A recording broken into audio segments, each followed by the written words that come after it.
अस्सलाम वालेकुम students. English के बाज़ कॉमन वर्ड्स होते हैं जो बहुत इंपॉर्टेंट मीनिंग रखते हैं, वो तो हम याद कर लेते हैं, लेकिन बाज़ लफ्ज़ होते अल्फाज ही हैं। आप उनको वर्ब्स कह सकते हैं, एक्शन होते हैं, लेकिन बाज़ वर्ब ना बहुत ही इंपॉर्टेंट और क्रिटिकल मीनिंग रखते हैं जो बहुत ज़्यादा फ्रीक्वेंट यूज़ हो रहे होते हैं। कुछ तो कॉमन है लेकिन इतना यूज़ नहीं है वो, या वो आसान है, लेकिन बात थोड़े से दिलचस्प भी होते हैं और क्रिटिकल होते हैं। उन्हीं में से एक है सीम। ये आम वर्ब से ज़रा सा हट कर है, क्योंकि इसका लिटरल मीनिंग आप जो लेते हैं वो तो ये होता है नज़र आना, लेकिन अब वो नज़र आना किस सेंस में बात का की जा रही है, लगना बज़ाहिर क्या लग रहा है आपको, ये नज़र आ रहा है, वो सीम है। लेकिन आप इसमें तो लुक भी कह सकते हैं आप, लेकिन लुक नहीं कहा जाएगा, सीम कहा जाएगा। आप किस तरीके से उसको इस्तेमाल करेंगे, रेगुलर वर्ब है, इसकी सेकंड थर्ड फॉर्म सीम्ड है। याद रखें, अगर फॉर्म ऑफ वर्ब आपको याद करने में दुश्वारी है, एक कंसेप्ट याद रखें इंग्लिश में, एक होते हैं रेगुलर वर्ब्स जो ईडी पर ख़त्म होते हैं, जैसे सीम्ड है, प्लेड है, प्ले प्लेड प्लेड, वो ईडी लगता है। किल्ड किल्ड, वॉश्ड वॉश्ड, आपको उसको याद करने की ज़रूरत नहीं होती, आप ईडी लगाते हैं और फॉर्म ऑफ वर्ब अगली सेकंड थर्ड फॉर्म बन जाती है। 90% वर्ब ऐसे ही हैं, तो आपको उसको याद करने की ज़रूरत ही नहीं है, वो तो सिंपल ईडी लगाते जाएँ। Frustrate frustrated frustrated, worried worried, और किल्ड किल्ड, वॉश्ड वॉश्ड, तो आप उसको प्लेड प्लेड बनाते जाएँ ईडी लगाकर।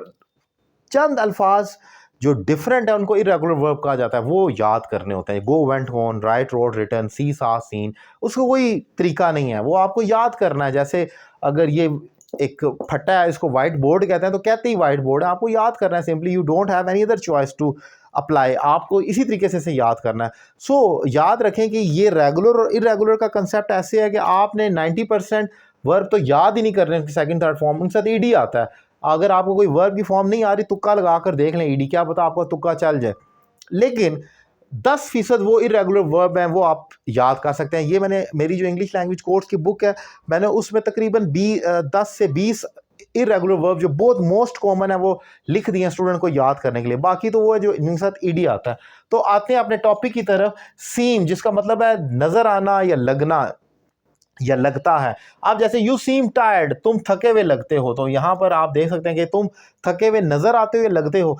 यहां पर ये जो टायर्ड है, ये आप ये मत समझे कि वर्ब की थर्ड फॉर्म आ गई सीम के साथ, ये एडजेक्टिव है, ये एक हालत को बयान कर रहा है, थकी हुई हालत को।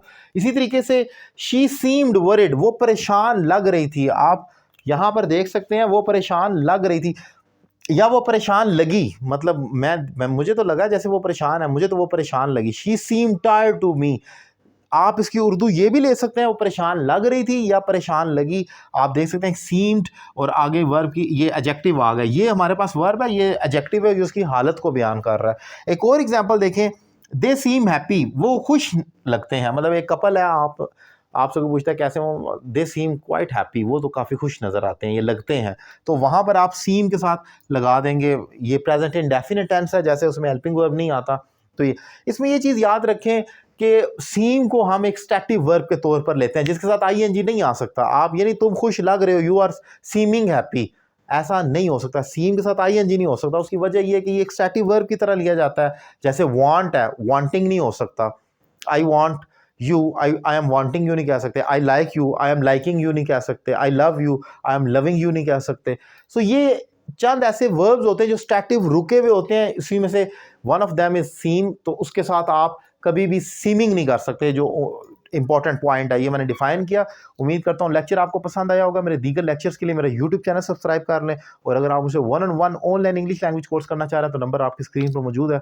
एक रीजनेबल फी पे करें और कोर्स का आगाज़ करें, जिसमें 100% इंप्रूवमेंट दी जाती है कि आप 3 माह का कोर्स करेंगे और ज़बरदस्त आपकी इंप्रूवमेंट होगी। Thank you very much.